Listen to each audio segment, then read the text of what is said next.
Next up, question 4.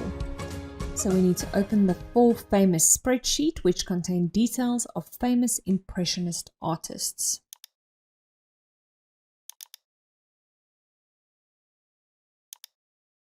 Now we're going to work in the art worksheet.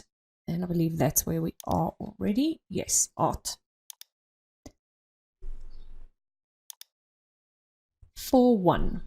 Center the row headings in row 7 vertically.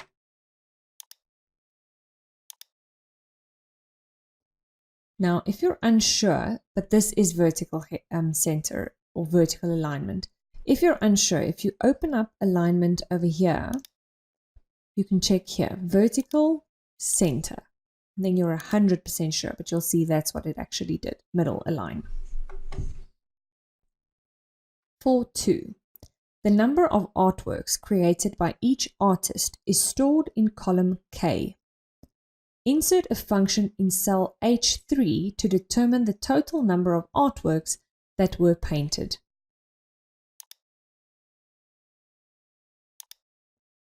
So column K. We need to add them together. So that will be equals sum of this entire column.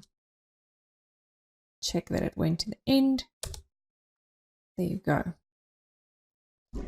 4.3. The nationality of an artist is stored in column H.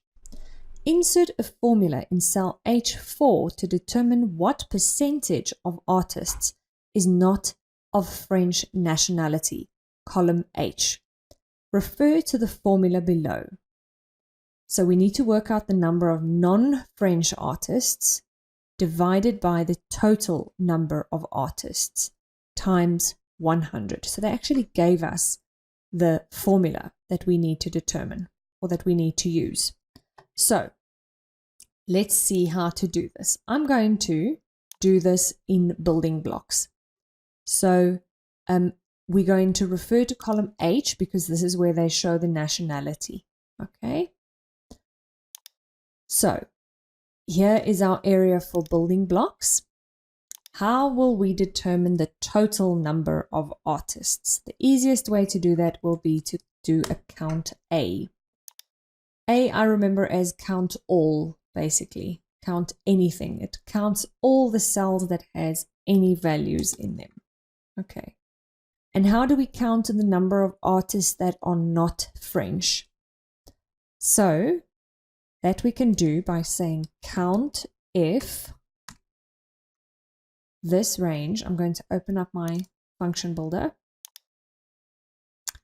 this range, and my criteria is they should be not French. That's what the larger than or less than and greater than next to each other means not. So not French is written like that. Now, if you didn't use your function argument builder, you would have had to insert your double quotation marks yourself around the criteria, but because I'm using that, it inserts it for me, as you can see over there. So now I just have to put Humpty Dumpty back together again, and let's refer to our paper again just to check our formula that we have to use. So it's the number of non-French artists divided by the total number of artists times 100. So in our final block now, equals. Now I can't use the answers of this. I can't just say 24 divided by 50. I have to actually click on the cell so that if something changes and data changes over here, that this will rework out, hey, that it will actually change. That will update. So number of non-French artists divided by the total number of artists times 100. Okay. 4.4. The art forms practiced by each artist are stored as an art form code in column I. Let's refer to that. So column I, there's the art form code. The first letter of the art form code refers to the preferred art form of the artist. Insert a VLOOKUP function in cell J8 to display the preferred art form of an artist using the first letter of the art form code in column I and the lookup table in the code worksheet. So let's go see. The code worksheet is over here. You see. Okay, so there's only one letter at a time. I see. Okay. So we only have to do this first one. So if you're uncomfortable with doing the VLOOKUP as well as extracting the first letter, you can do it as building blocks. So let's say left is what we use to extract only the first letter. So it is from this cell and how many characters. You see the arguments here. We can just read text. That's what text are we using, comma. How many characters are we using? We just need one. Enter. Okay. So in this scenario, if we had to copy it down, we could copy this down for everything, but we don't have to in this instance. Equals VLOOKUP. Let's use our function builder. All right, so my lookup value is this single letter that we just extracted. The table they gave us, what table are we looking this up out of? The table that they referred us to in the code page. Now you can start it from the headings or from the data, it doesn't matter. They will mark both correctly, but very important, you actually have to make this range, you have to use absolute cell referencing on this range so that if this were to be copied, it could be copied. Because if you were to copy this, the range would copy as well, copy down, and then it wouldn't work. So press F4 while you have the range selected, and then it will automatically apply it to the whole range. Now, before we carry on, let's just see here. Which column do we want the answer from? The second column, hey? So column index number is 2, and the range lookup, as you can see, it's in a lighter text. It's not bold, so it's an optional argument. You don't have to fill it in.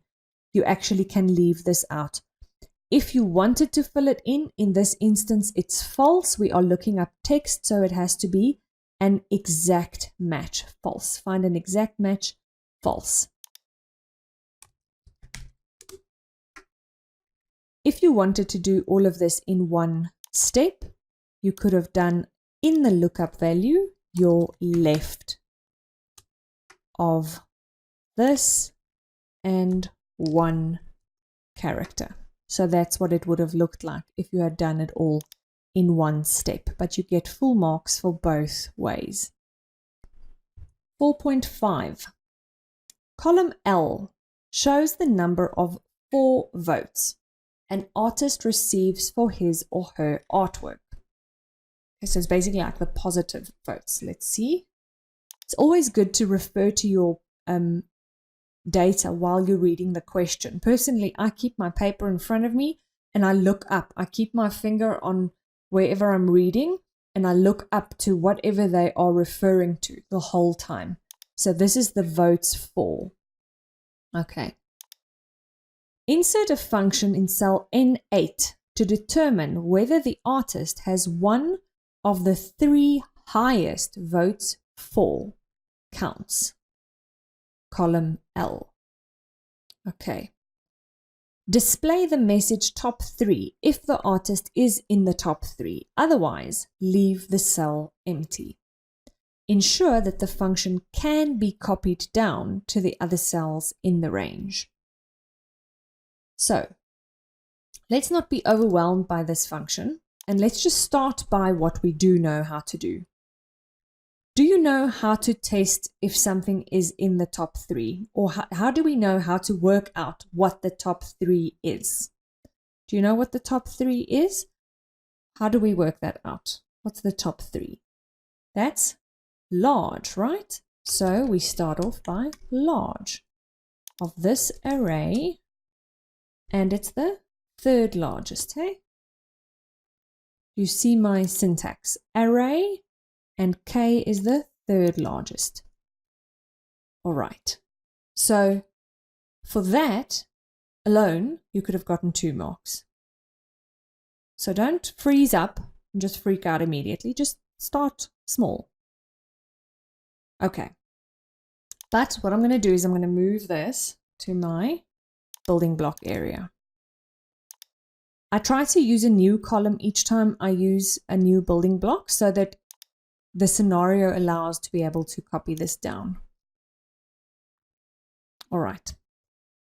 Now, please, in the paper, don't leave it there and leave this cell empty, because in that case, you would get 0 because you did not refer to actually to the contents that you've actually done as part of this function. You have to refer to it. So even if you leave it at that, then you have to at least do that.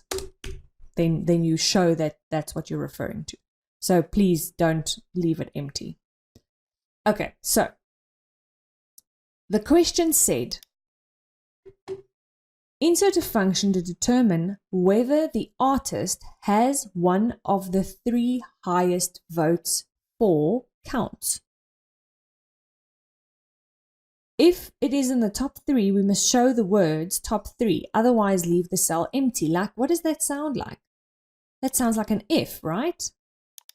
Okay, so we're saying if this specific artist, these votes are in the top 3. Now, how are we going to know if it's in the top 3? If this is the 3rd highest, then this votes for this cell has to be greater than or equal to the 3rd highest, right? Am I right? Has to be greater than or equal to the 3rd highest number. So, because let's just do this in our function builder. Our logical test, what's our test? Is this cell greater than or equal to the 3rd highest number? In this instance, yes, it is. Now, just please note before we carry on, will I be able to copy this function down as I'm standing? No, because I've only done the 3rd largest over here. So I need to be able to apply my absolute cell referencing there so that R8 will not move when I copy my function down. If the value is true, then the message top 3 needs to display. Otherwise, the cell needs to be left blank. And those are 2. Where did this move now? And that needs to be 2 double quotation marks. And there you go. That's it. That's the most simple way to do this. You could do it by a nested if, where you first test if it's the max, then you test if it's the 2nd largest, and then you test if it's the 3rd largest. But this is the fastest, or this is the most efficient way of actually doing it. Is just by testing, is it greater than or equal to the 3rd largest value? And you can put that 3rd largest value. Why? Oh, I didn't actually put, I was lazy. Usually it puts the, no man, I don't know why this screen is jumping there. Usually it puts the double quotation marks automatically. I don't know why it's not doing it today. But there you go. Now I put the 3rd largest over there, that function. You can also do it all in one step and put large of this whole column with your absolute cell referencing in that logical test area, if you're up for that. There you go. What did I miss here? Oh, large and my 3rd largest. Hey, let's not forget that. There you go. And you can test it, but the instruction was not to actually copy it down, but we can copy it down and test. Let's see. Just remember, even if there are 4, it could just be that 3 of them have the same score, but yes, it did work. But there was not an instruction to actually copy it down. So we shouldn't copy it down in this instance. Can be copied down to the other cells. Alright, so we are done and save.